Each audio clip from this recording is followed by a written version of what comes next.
listeners. Welcome to Europeans at Heart, a podcast created and hosted by young European ambassadors in the European Union and United Kingdom. Today, we continue our special edition of interviews with young activists talking about Ukraine, about concrete actions and methods to not fall into the disinformation trap, considering how important it is in the nowadays era of hybrid tactics. Today, I'm happy to present to you my colleague from the Bringing Europeans Together Association in Poland, Anhelina. So, could you please provide our dear listeners with your background so they can understand better who is Anhelina? Hello, and thank you for having me here today. It is a pleasure. As I like to introduce myself, I'm a European girl with a Ukrainian heart. I'm also a young activist and a president of the Beta Poland Association, where students and young professionals work on different projects in order to educate youth on the European Union, its work, and to promote European values. Actually, I also want to mention that we had a collaboration between Beta Poland Association and the network of young European ambassadors in the European Union and United Kingdom. And I want to say about our success that it really went very well. The project was named Moto European Union Poland Serbia. And we were nominated and won the prize, Charlemagne Prize for Poland. And that's really wonderful that while collaborating, we can achieve so many really nice projects together to organize them. And as Anhelina said, to promote European values for them. I know that currently you're based in Poland, from my knowledge, and I want to ask you, how can you describe the efficiency of the actions taken by Poland in currently helping the refugee crisis provoked by the war in Ukraine?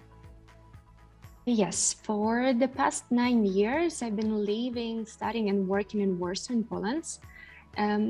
To be honest, I have always been grateful to this country and its people. But words are not enough to express how much I'm impressed with what has been happening in Warsaw and Poland since February 24th. More than 2.3 million Ukrainian refugees have crossed the border into Poland.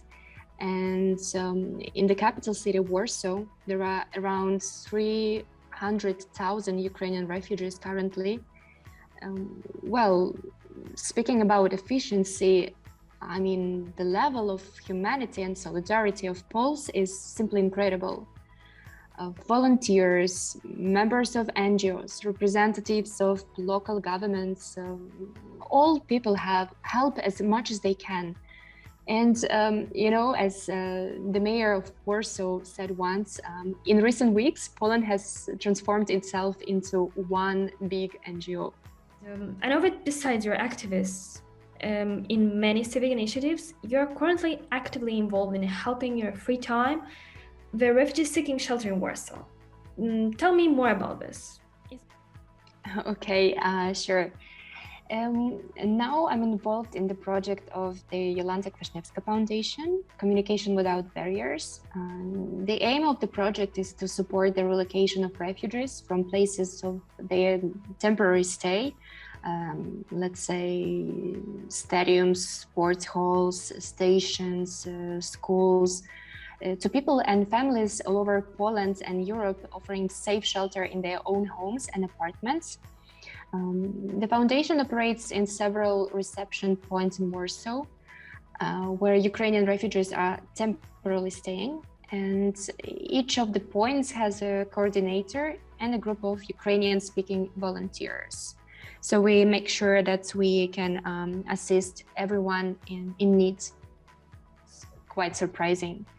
If you receive information that can be useful for Ukrainian refugees, for example, accommodation, transport, social, financial support, any kind of information, just share this information among your friends, your family.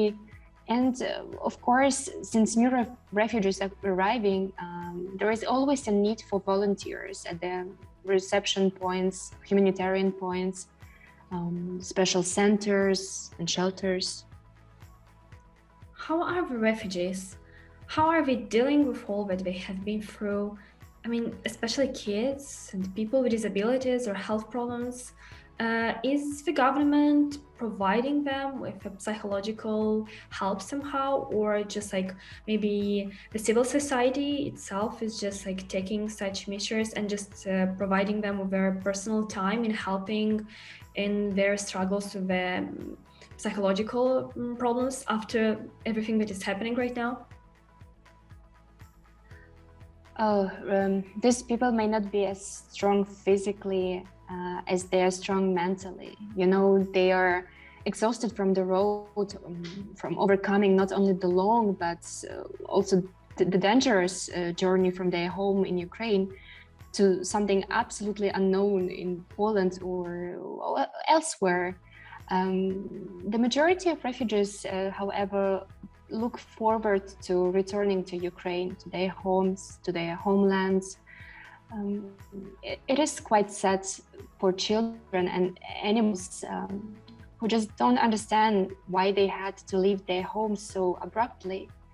And to be honest, I feel quite sorry for the older people. It is easier for young people to find a temporary job, learn a new language, and generally get settled in a new place, right? While older people are faced with a large number of various inconveniences.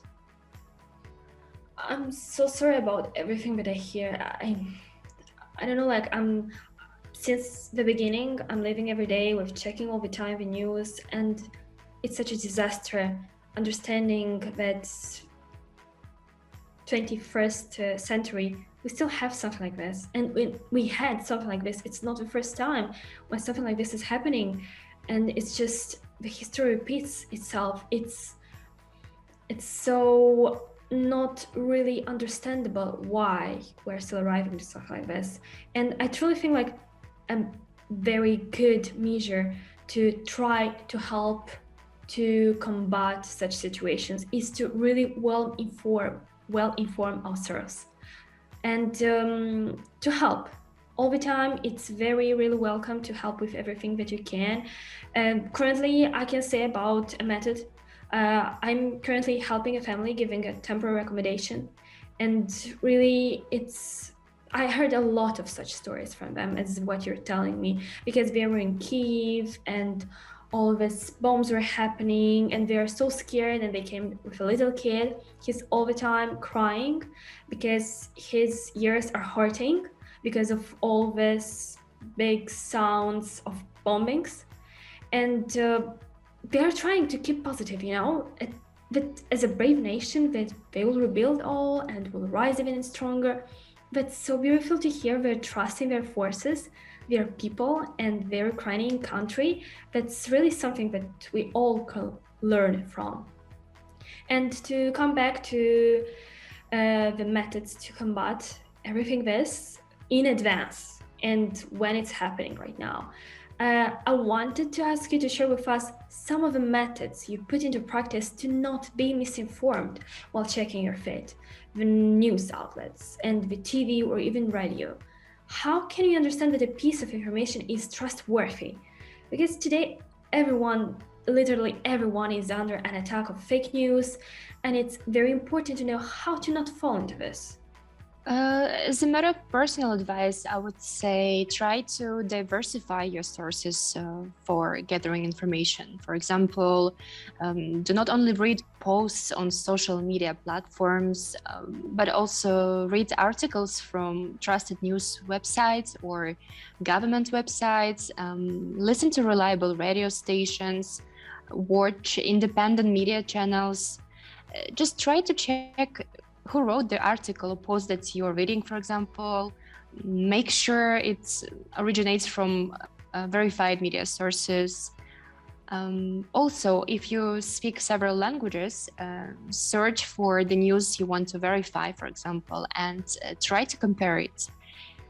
And last but not least, before sharing any post on Facebook or Instagram or any any other kind of social media platform, make sure you've checked that it is trustworthy and factual information. Do not produce fake news. Do not share misinformation. Just this is the simple way how each of us can actually help to fight disinformation. I want to further comment that I really saw lots of situations, like even on my feed on Instagram or Facebook. Most often I'm checking this from social media. And I want to mention that I really saw that people, even if they're having good intentions, sometimes they might not understand that what they are reposting is also fake news. Sometimes some really not good links are attached to some donation centers, donations initiatives, and that might really do something bad for the people who want to donate, and their money will just arrive not in the right direction. So I really want to ask everyone who wants to help. That's already amazing that you decided this for yourselves, but that's very, very important in the process, so that you fact check everything that you are seeing. See the initial source, see what is presenting this source actually, how reliable it is. And please, if you see in some circumstances that somebody shared some fake news, please tell them. If they want to help, I think they'll totally understand that this is wrong, what they reposted. Anhelina, to come back to you, I want to tell you a big thank you for being open about having this interview, for being active in the volunteering activities, for promoting democratic values, for your activities. And to our dear listeners, I will once again repeat the initiatives that Anhelina told us about, so you can also help the refugees seeking help in Poland, and actually not just in Poland, because everywhere it's somehow the same practice repeated. You can go at the train or bus stations. I'm totally sure that you can see some volunteers already working there. You can ask when you can help, about your availability to inform them about this. Also see the collection centers for the donations, and see the main points where all of the refugees are gathered by the government. And just ask the main organizers, how can you help, and when you have time for this. If you want to be further notified about the next episode in Ukraine, please subscribe, and don't forget to follow us on our Instagram and Facebook pages. And thank you for joining us for today's episode of our podcast. Please stay safe, very important, well informed, and of course, never weak in front of the fake news. Bye!